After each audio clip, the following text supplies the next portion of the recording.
Hello guys, আজকে Valentine day. তো এরকম তো কোনো মানুষ নেই যাকে আমি রোজ দেবো। তো আমি স্কুল থেকে আসার সময় একটা রোজ কিনে এনেছি। জাস্ট আমি স্কুল থেকে এসেছি। আর এই যে আমি তোমাকে দেখে দিচ্ছি রোজটা। এই যে গাইজ রোজ, আর এই যে চকলেট, মাস্ট। আমি ক্যামেরাটা একটু সেট করতে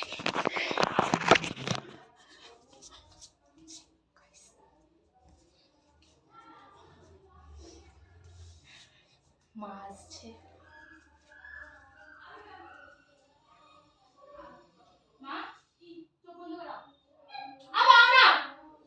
যেটা বসে চুপচাপ ওটা করবা।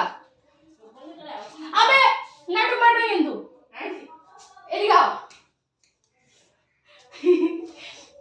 দাঁড়ান ধরো চোখ খুলবা,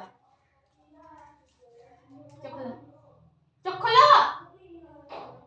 হ্যাপি ভ্যালেন্টাইন ডে। বাবা রে, ওচি মনে দেখে বাবা তুই ওরা রোজ দিছ তোমার সাথে বাবা মুখ করেন। গাইস দেখো কি শয়তান। গাইস দেখো আমাকে আমার মেয়ে দিয়েছে। কেউ দেখ না দেখ মেয়ে দিছে আমাকে। আমি হ্যাপি। বাই।